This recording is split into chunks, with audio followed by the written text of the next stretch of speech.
Hey everyone, I'm back, and today we're going to be talking about Amour. And this movie came out in 2012, and it's directed by Michelle Haneke, if I pronounced that correctly. And I had never seen this one before, and for those who don't know, I'm a big fan of his movies. I think plenty of his films are really great.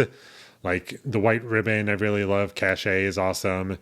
The Piano Teacher was awesome, and Funny Games in '97 was great, and Benny's Video I thoroughly enjoyed, and even Code Unknown I enjoyed a decent amount, and I was interested to see this one, and I thought it was excellent. I love this one as well, and it's definitely one of my favorites for sure, and like all of his movies, it looks beautiful, and every shot has intent to it, and everything that it's showing you, it has a good understanding as to what needs to be shown and how long a shot can linger for before it gets like to where it's like, okay, it's starting to ruin the pacing. It never once gets into that territory. There are shots in this movie that go on for a long time, and they look excellent, and I love just the look of this movie. And even though it mostly takes place in an apartment, it's still a very well shot, and what I would like to see in a movie at the very least. And also, I love the absence of music in this movie. I just feel so it adds to the atmosphere and the tone so much. And the only music that we hear are just moments when characters are playing music with instruments or on a device or whatnot.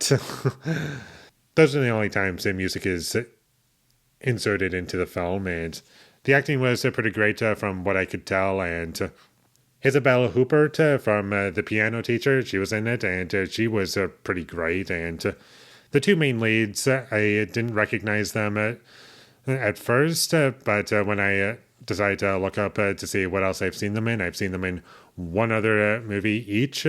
And I'm just going to say the names of the characters because it's easier than the names of the actors, because it's just easier for me. The actress who plays Anne of the two main leads, she was in Three Colors Blue.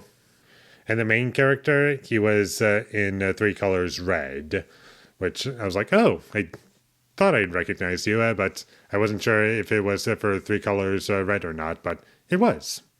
And this movie is very dark and depressing, and not in a way that you might expect when I first say that, because you're probably thinking of this like big story where a ton of things happen. And this movie is a slow burn where not a lot happens, but because of what it's going for and what it's building towards and establishing these characters and making them interesting to watch, it's always entertaining. It's not boring at all. I didn't feel the runtime too much, except for a couple of moments. And there was also one slap that I didn't buy, which kind of came across as a little goofy to me. But for the most part, I thought the movie was pretty fantastic. But getting back to what I was saying earlier about the tone of it being kind of dark and depressing, it worked for me because of its presentation overall, and there are also moments in this movie that are bittersweet, and I just love how everything is presented in this movie. And this movie is mostly dialogue, and there are plenty of scenes in this movie that have no dialogue or very little dialogue, because the film understands that it doesn't need anything else outside of dialogue for the most part.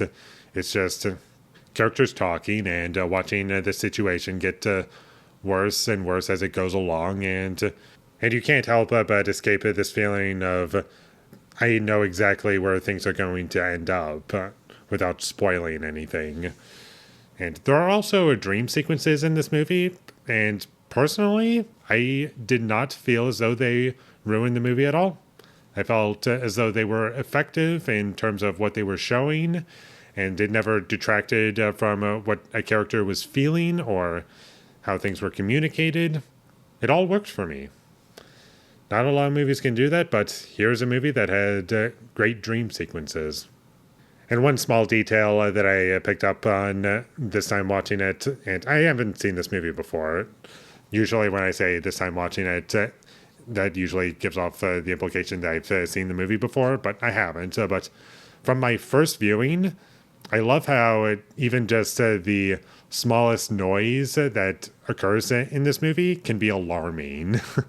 And it definitely adds to the anxiety of the situation. And that's about all I have to say about Amour. It was excellent. I loved it. Would definitely want to see it again. And if you haven't seen any of Michelle Haneke's films, then this would be a great movie to start off with.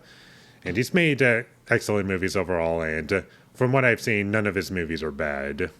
So definitely check this movie out whenever you get the chance. And with all that being said, I'm going to give Amour a 10 out of 10. Thank you for watching my videos. As always, if you enjoyed this review, be sure to leave a like and comment down below you thought of Amour, and my social media links, they will all be in the description, so follow me there. And last but not least, subscribe to be a part of Foley Nation, and I'll see you when I get my next review up, and that is going to be for Wuthering Heights from 1939. And I believe that's the original, so look forward to that, but until I get that up, thank you for watching and have a great day.